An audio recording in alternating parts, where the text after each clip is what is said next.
Soy Boy Chloe is 110% organic, non-GMO, gender misogyny, identitarian.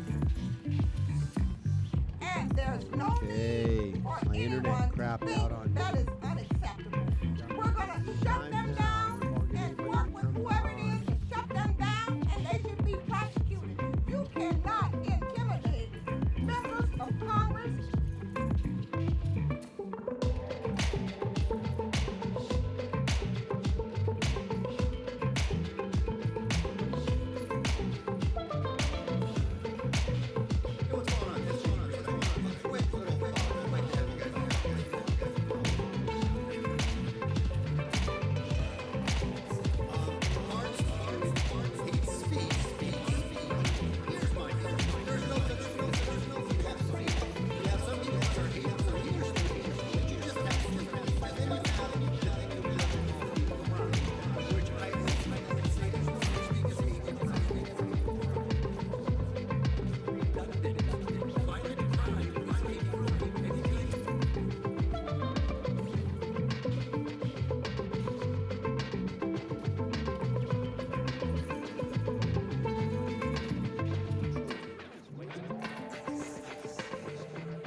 I'm not gonna respond to that. I already used too many words. I was told by my handler, don't talk on this because I will shove my foot in my mouth.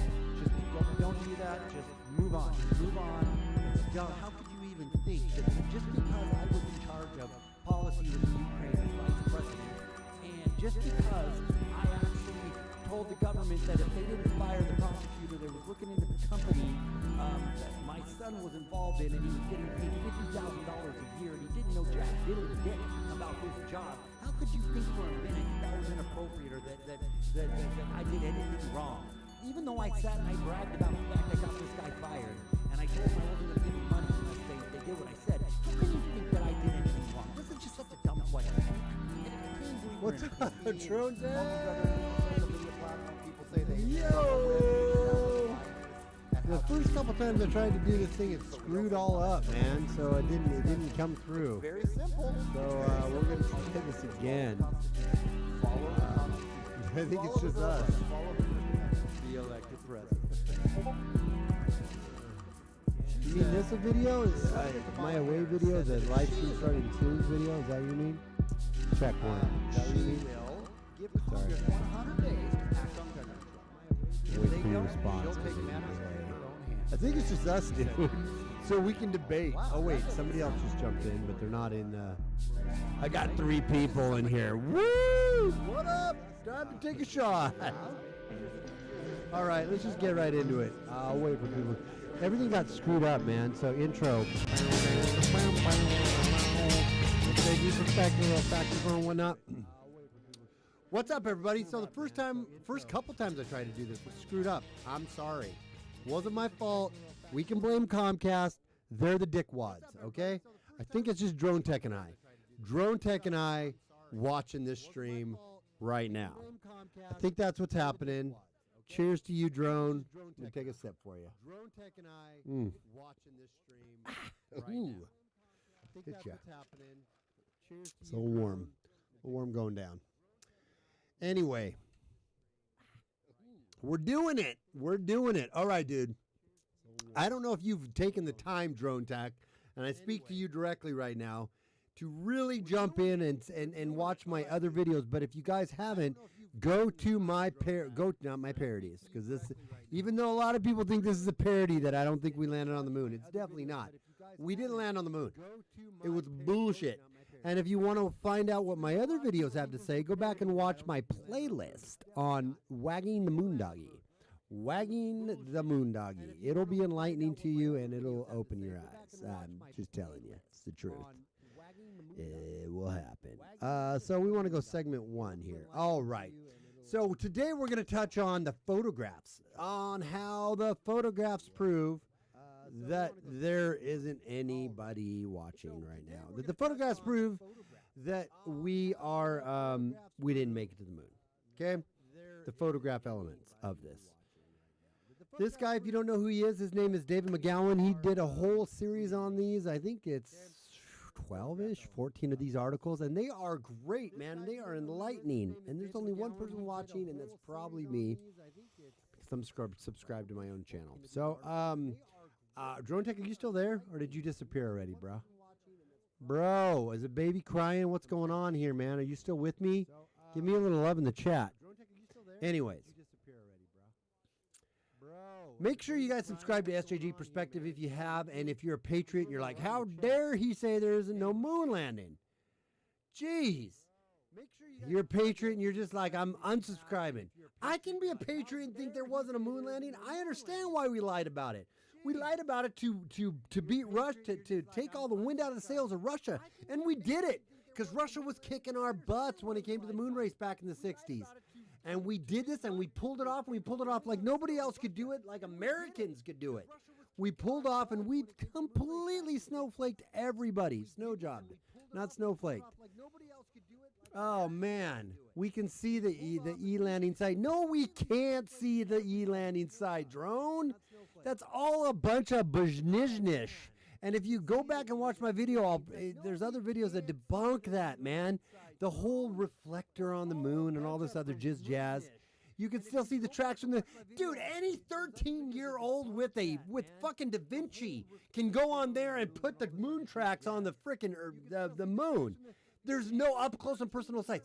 Drone Tech, you're telling me we can see supernovas that are happening 500 million light years away from us, and we have telescopes that can look that far into our galaxy, but we can't look at our moon that's 234,000 miles away, 234,000 miles away, and we can't see, we don't have telescopes that can see a gnat's ass on that, yet we can look so deep into space right now? Bro, those tracks are bullshit. And here's the other thing. I would even give you this. I'm not saying we didn't send a unmanned, I've never said and would never say, we haven't sent an unmanned vehicle to the moon. We probably have done that, maybe. But are you telling me China and what are these other countries recently that have tried to send rovers up to the moon and they failed? They have failed in 2020, 2019 with the technology we have. They have failed and these things have skipped and bounced off or they've screwed up. And you're telling me in 1969 with the technology of a toaster that we sent men to the moon 7 times without fail? Never once screwed it up. We were 100%.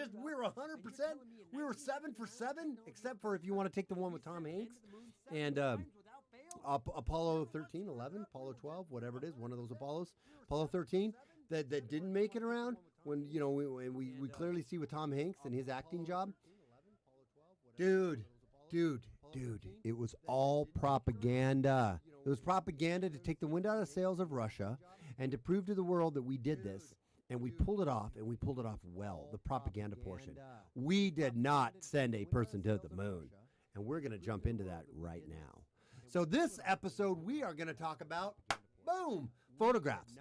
So, if you guys haven't checked out David McGowan, Wagging the Moon Doggie, the Center for Informed America, he's awesome, and you should check it out. These are really entertaining, and we're going to jump in right now, all 3 of us, which is probably me and Drone, because one of them is, I think, myself.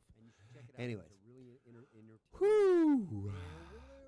Once on the moon, on the lunar surface in the dress, in the life support system, you couldn't see the camera. Let me start this over, because I don't know if I read that right. Let's start over. Wagging the Moon Doggie, Part 4. Once on the moon, on the lunar surface in the dress, in the life support system, you couldn't see the camera. They couldn't bend their head that far down to see the scale. They had no viewfinder. They had to aim by moving their bodies. Jan Lundberg, chief designer of the Hasselblad cameras, allegedly used by the Apollo astronauts. They had to effectively guess where they were viewing, or they had to effectively guess where they were pointing the camera. We have all these amazing pictures of the moon, and yet they had it just mounted like a GoPro to their chest walking around. Have you seen what videos look like with a GoPro mounted to the chest when you can't actually see? Now imagine putting on these thick, heavy gloves and being in a big Marshmallow Man suit, and you're going to tell me that they got pictures as perfect as they did? Even though, and I'm getting off script here, even though we don't have any of the original photographs from the moon. We lost all those. We don't have any of the telemetry or telemetry data from the moon. They lost all of that. We don't have any of the original video from the moon. They lost all that. Everything you see when it comes to the moon is secondhand video, dude. It's secondhand video of a camcorder recording a video or recording a monitor. That's the video we have. We don't have telemetry data. We don't have biomedical data. We don't have original photographs. We don't have original video. All of it was magically lost. Magically lost. Audio is echoing after 2 seconds. It was filmed in the Hollywood basement. Check 1, 2. Is the audio, Ned Frankly, audio is echoing after about 2 seconds. Okay, why is my audio echoing? Oh, I heard that. I heard it. Oh, I know why. It's right here. Okay. Audio echoing after about 2 seconds. Audio echoing. Okay, I know why. I had a different thing up. Now it's fixed. We have fixed it. Unlike what they did with the moon. We didn't go there. Audio is low. How is my audio low, man? My mic's normally wicked high. Oh, but yeah, my mic is a little low. Okay, now what about this here? Audio is low. We're going to turn that up a little bit so we get some good audio. Check 1. I don't want to be distorting. Everybody tell me, mucho better. Mark said mucho better. You're telling me this is fake. Yes, I am telling you the moon landing was faked. Drone tech politics, I love you to death. But I'm telling you, if you go and you read, if you open your mind.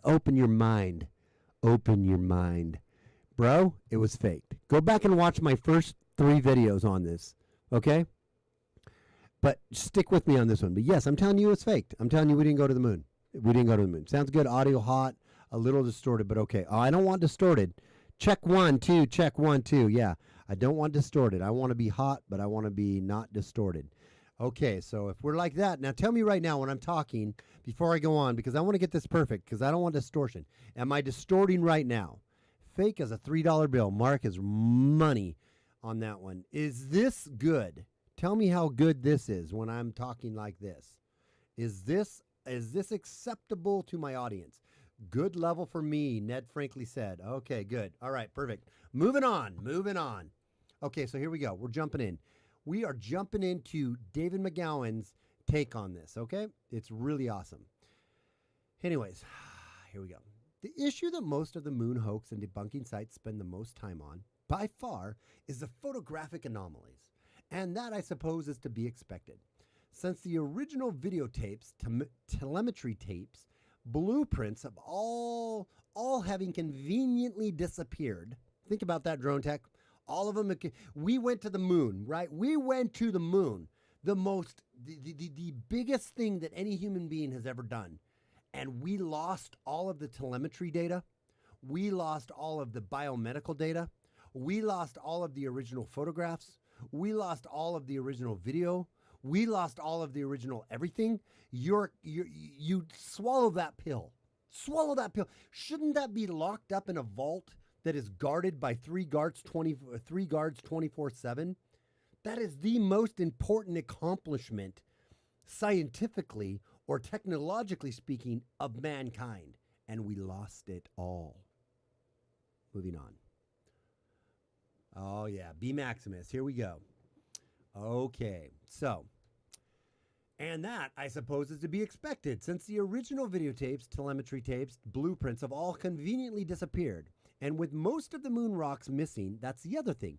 All of the moon rocks, and you'll get this if you type into my other ones, all of the other moon rocks, they have all pretty much disappeared. And the moon rocks that we have, quote unquote, you can go up to Antarctica and you can find some asteroids and whatnot that model exactly what the moon rocks look like. And it's interesting that we took the whole crew up before we went to the moon. The astronauts and some of the scientists all went up to Antarctica prior to the moon, prior to us going to the moon. Interesting, huh? Interesting.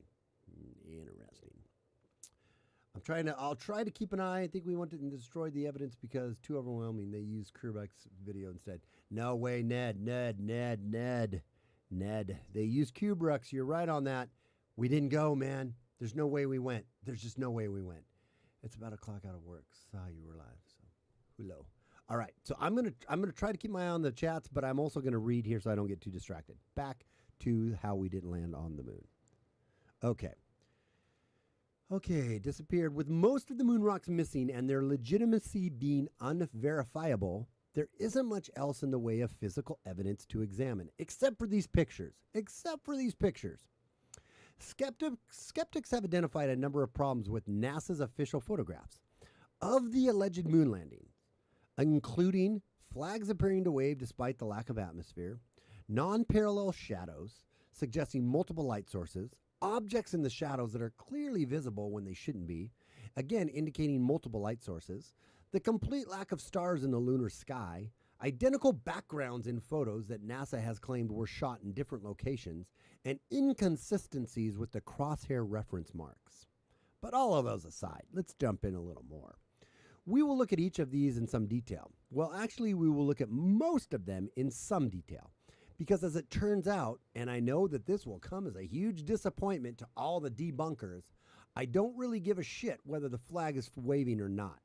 Many of the debunking websites devote an inordinate amount of time to this issue, as though it were the primary plank which the conspiracy theories rested.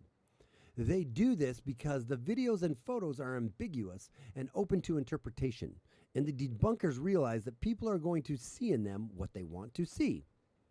The truth, though, is that it does not matter in the least whether the flag is waving. This is just one tiny drop of potential evidence in the overwhelming bucket. Some of the other problems with the images are inconsiderably less ambiguous.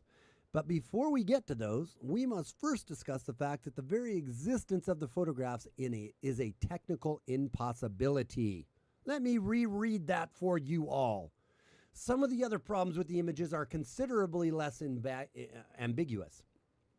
But before we even get to those, we must first discuss the fact that the very existence of the photographs is a technical impossibility. It's impossible for these photos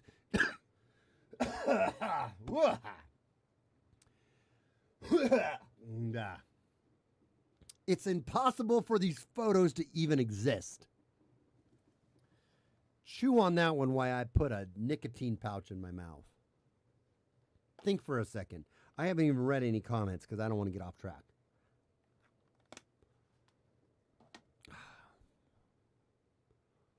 Tuck that into the right spot. Okay, here we go.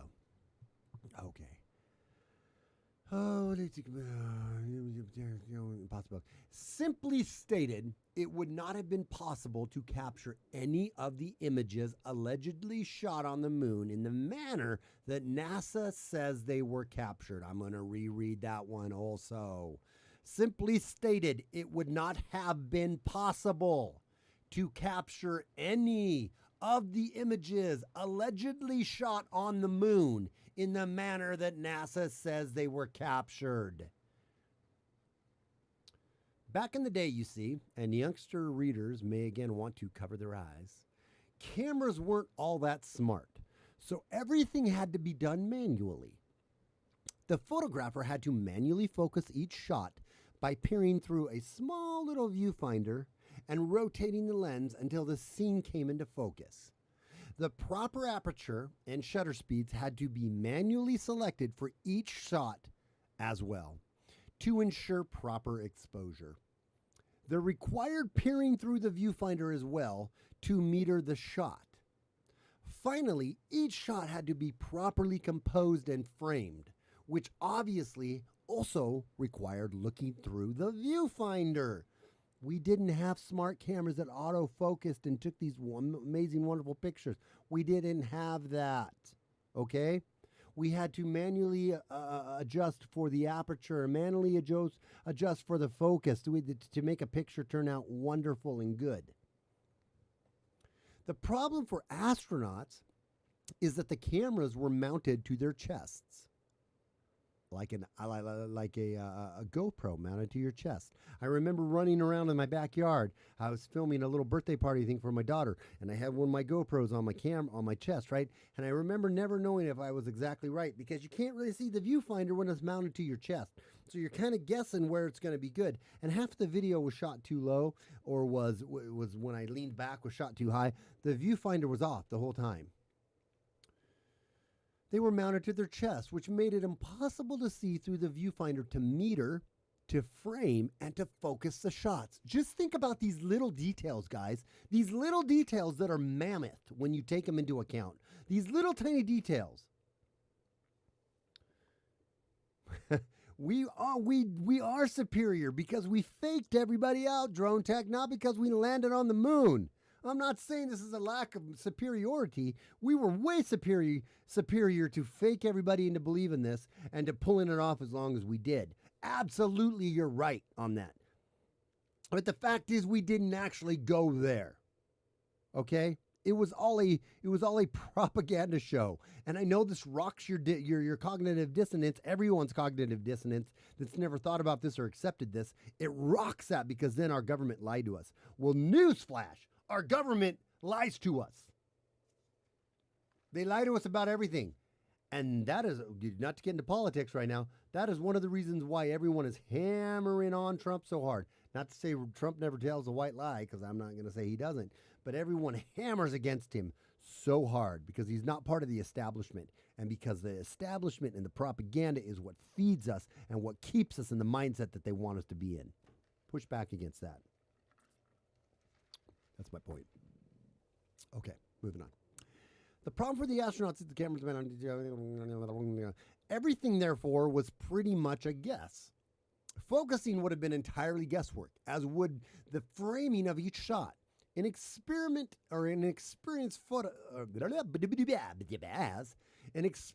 photographer can accurately estimate the exposure settings, but the astronauts lacked any such experience. And they were also handicapped by the fact that they were viewing the scenes through heavily tinted visors, which meant that what they were seeing was not what the camera was seeing. We're not even to the point about the radiation that would have fucked up all the camera. It would have fucked up all of the film. Think about that. They're looking through a heavily tinted visor. So how did they take these amazing, gorgeous, perfectly focused photos? Forget all the other anomalies in the photos. How did they take these photos so perfectly? See, these are the little things that are mammoth when you think about them. These are the little things, right? The Neil deGrasse Tyson and all these other things want to laugh at debunkers and say, it's so ridiculous you think we didn't go to the moon. When you take the little things into account, it is mammoth. It's mammoth. Okay, moving on. To add to their troubles, they were wearing space helmets that seriously restricted their field of vision, along with enormously bulky, pressurized gloves that severely limited their manual dexterity. The odds then of getting even one of three elements, exposure, focused, and framing, correct under those conditions on any given shot would have been exceedingly low. And yet, amazingly enough, on the overwhelmingly majority of the photos, they got all three right. They got them all right. It was perfect.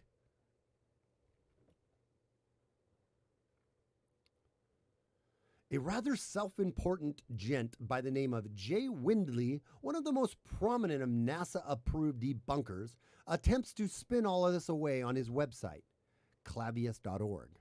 According to Windley, the exposures were worked out ahead of time based on experimentation. The ASA and the ISO ratings of the film was known, and NASA photographers pre-computed the necessary exposures.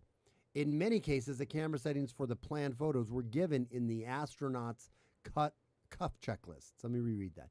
In many cases, the camera settings for the planned photos were given in the astronauts' cuff checklist. I'm sure that's like a little cuff, you know, I don't know where I don't know my camera. A little cuff where it's like, okay, set the camera to this, set the boo to this, set the baba do that to this. And you're good. You're golden. No shit, Jay. Did they send an advanced team to the moon to do that experimentation? We had never been to the moon.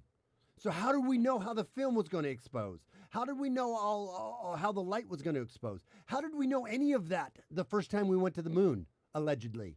We didn't have any of that. We didn't know what the moon was going to be like because we'd never been there before. Yet they're going to set all this up ahead of time. Because the lighting conditions on the moon are pretty unique, as you well know, and nobody had ever been there before.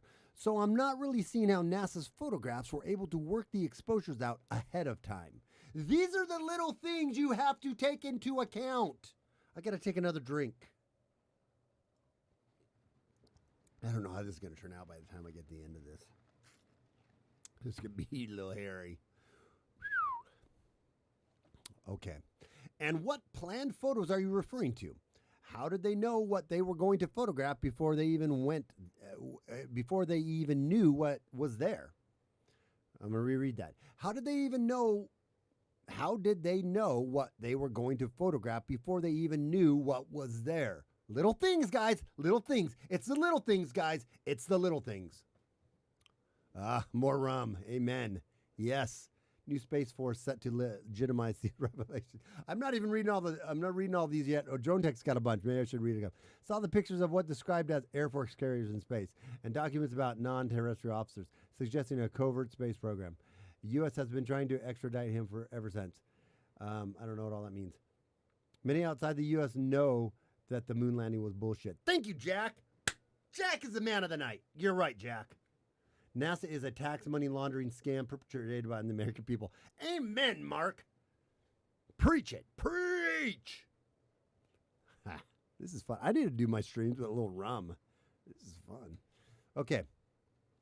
And what planned photos are you referring to? How did they know what they were going to photograph before they even were there? They knew they were going to take photos of each other, I suppose, and of the flag and the lander, but they would have had no clue how those things were going to be lit. And it's lighting, not the subject, that primarily determines the exposure of the settings. And it's the light, not the subject, that primarily determines the exposure settings. Windley, of course, knows that, since he claims on his site that he is an experienced photographer who has worked professionally in that area from time to time. He must also know then that his comments about the unimportance of properly focusing a shot are intentionally misleading. He starts off on the right track, more or less, advising readers that an increased depth of field means that when the lens is set to focus at a certain distance, objects somewhat nearer or farther from the ideal distance are also sharply focused. The narrower the aperture, the greater the depth of field. It is certainly true that the smaller the aperture, the greater the depth of field will be. And the greater the depth of field, the more background and foreground will be in focus, assuming that the subject is in proper focus. Windley, like the rest of the debunkers, would like us to believe that all of the photos shot on the lunar surface were shot with a very small aperture setting, which supposedly explains the lack of stars in the lunar sky, but we'll get to that soon enough. Which would maximize the depth of field. And the greater the depth of field, according to Windley, the sloppier the photographer can be about his focus settings. The last statement, for those who may have missed it, is the part that is actually true. An increased depth of field most certainly does not mean that you can use the close enough technique to focus your camera. Depth of field has nothing to do with whether your subject is sharply focused or not. If your subject is sharply focused, then depth of field determines how many of the other objects in the background and foreground of your photo will be in focus as well. If your subject is not sharply focused, however, then your photo is going to suck regardless of the amount of depth of field. As for framing the shots, Winley claims that most wide-angle lenses Winley claims that most widely angled lenses were used, which meant that it was sufficient to point the camera in the general direction of the subject and you would be likely to frame it well enough. So apparently all the fuss about framing, exposure, and focus is much to do about nothing. All you need to do is write the exposure settings down on your sleeve, ballpark the focus, and point the camera in the general direction of your subject, and you will get great shots nearly every time. Winley then adds, and this is my favorite part of his photography tutorial, that on the later missions, a 500mm telephoto lens was also taken, and the cameras were modified with sighting rings to help aim them. Normally, the camera would be mounted on the spacesuit chest bracket, but for a telephoto use, the astronauts would have to remove it and hold it at eye level in order to sight down the rings. As any photographer knows, getting a decent shot with a 500mm lens without the use of a tripod is a pretty tall order, even for the seasoned professionals. Getting a decent handheld shot with a 500mm lens while wearing bulky, pressurized gloves would be just about impossible. And the notion that you could come anywhere close to properly framing or focusing an image capture with a 500mm lens without looking through the viewfinder is laughably absurd. Now, I've done a little bit of photography in my past, and I do know when you get a longer telephoto lens on there, you are shaky and you got to be spot on or everything's blurry and crap. The photos that they brought back, and they try to say later on, we're going to touch on this, they had a whole bunch of crappy photos, but they had some that were just spot on. The chances of you getting even a spot on one are absolutely nil to none. Especially when you're thinking you got these big glubbery, pressurized, flubbery-dubbery gloves on, man. That ain't happening. The debunkers will also tell you that it is not true that all the moon landing images were keepers, and that NASA only released the best of the photos. The debunkers, however, don't know what they're talking about. The reality is that NASA has released all of the alleged photos taken during the Apollo missions, including indecipherable ones that are labeled inadvertent shutter release, which I have to admit is a nice touch. With the exception of what are most likely deliberate mistakes, the clear majority of the shots are pretty well composed, exposed, and focused. Most of them are pretty good.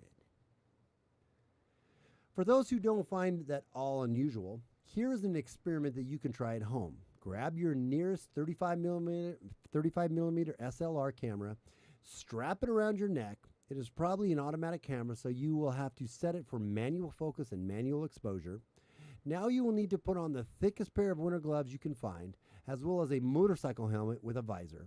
Once you have done all that, here is your assignment. Walk around your neighborhood with the camera pressed firmly to your chest and snap a bunch of photos. You will need to fiddle with the focus and the exposure settings, of course, which is going to be a real bitch since you won't be able to see or feel what you are doing. Also, needless to say, you'll just have to guess on the framing of all the shots.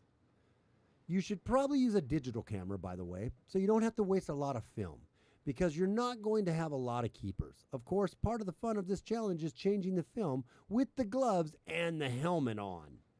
And you'll miss out on that. You'll miss out on that by going digital. Think about that. They had to change the film.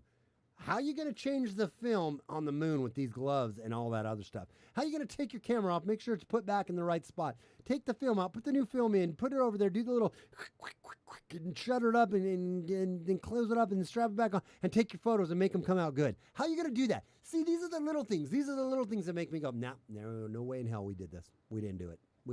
It didn't happen. Sorry to burst your bubble. Probably going to lose subs over this. I'm sorry. I love America. Let me rephrase that. I love America. I love freedom. I love the First Amendment, man. I love my right to have my guns. I love everything that's in our Constitution. But our government lied to us about this. I'm not even going to argue with you why they lied to us about it. I can understand why they lied to us about it. But they lied to us about it. We didn't go to the moon. Moving on. You should probably use a digital camera, by the way, so you don't have to waste a lot of film because I'm going to Mars, anyways, after you fill up your memory card, head back home and download all your newly captured images. Excuse me, choked up there. While looking through your collection of unimpressive photos, marvel at the incredible awesomeness of our Apollo astronauts, who not only risked their life and limb to expand man's frontiers, but who were also amazingly talented photographers. I'm more than a little surprised that none of them went on to a lucrative career as a professional shutterbugs. Little humor there. Even if our fine astronauts could have captured all those images, the film would never have survived the journey in such pristine condition.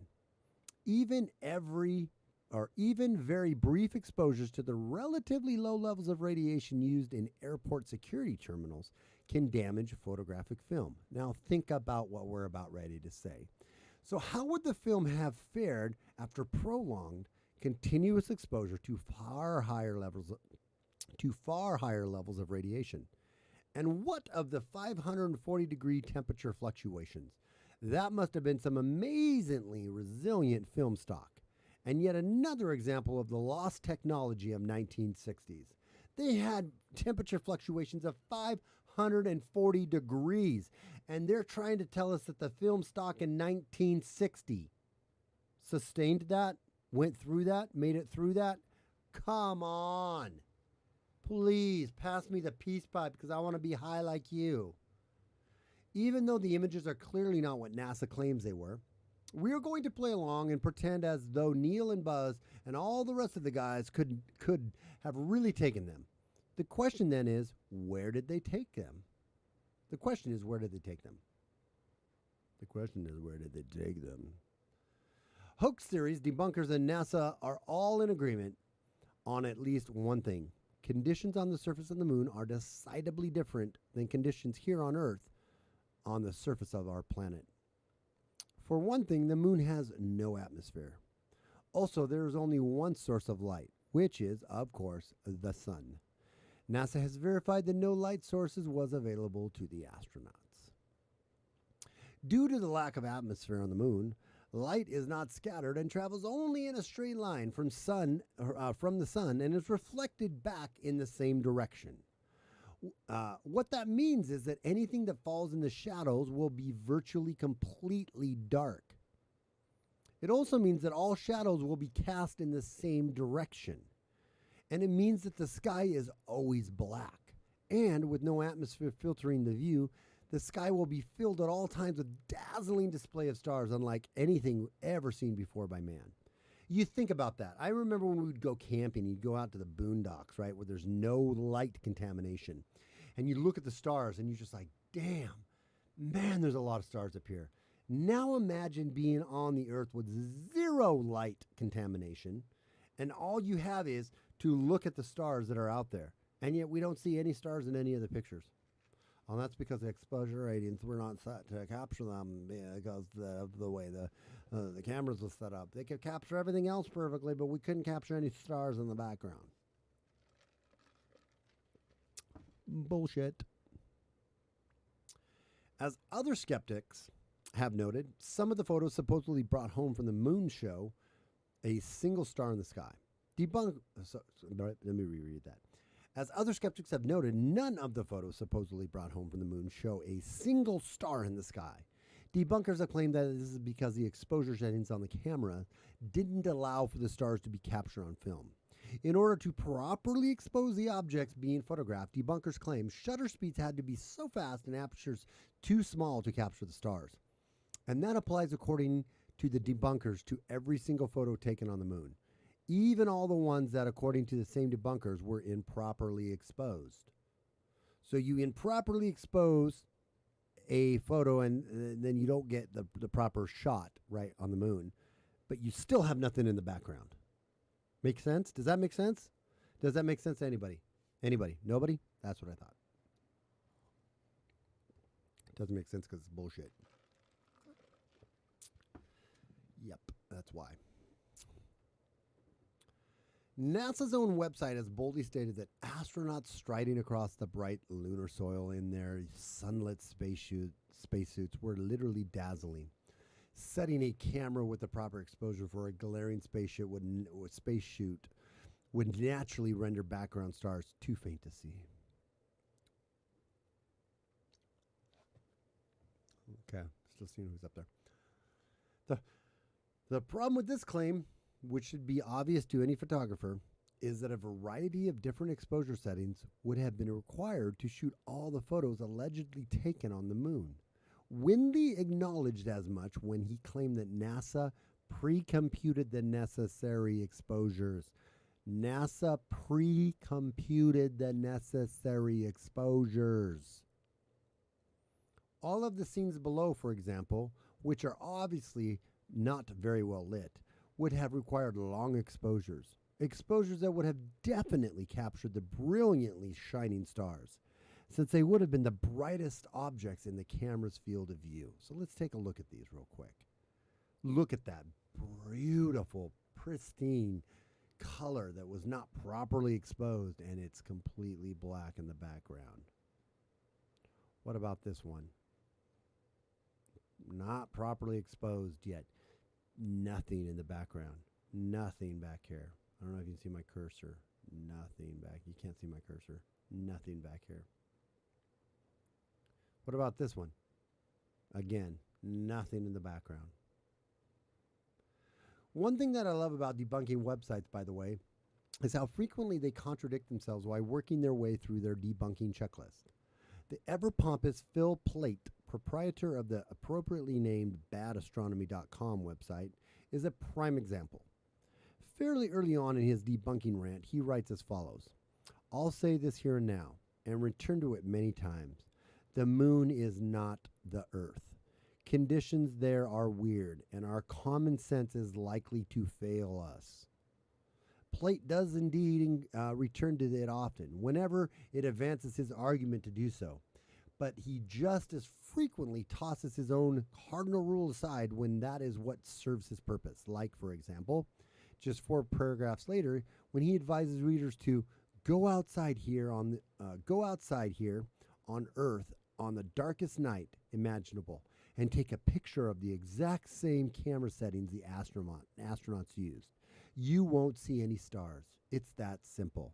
So again, he uses his logic when it benefits his argument, and then he doesn't even realize the idiocracy and the contradiction when he uses his argument against himself.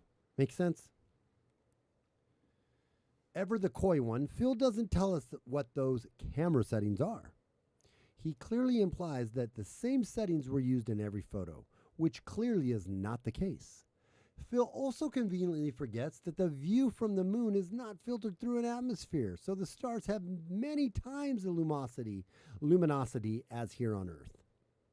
Phil's literal experiment, therefore, is entirely invalid, since he forgot to take into account that the conditions on the moon are weird.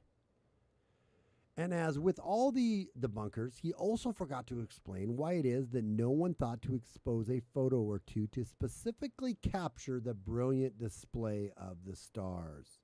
Look at that wonderful picture of the Earth from the moon. That doesn't look fake. That looks completely legit.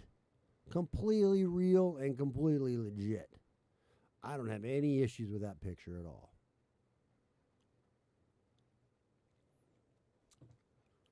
Legend holds that a dozen astronauts walked upon the surface of the moon for varying amounts of time. The Apollo 17 astronauts alone were reportedly there for 3 days.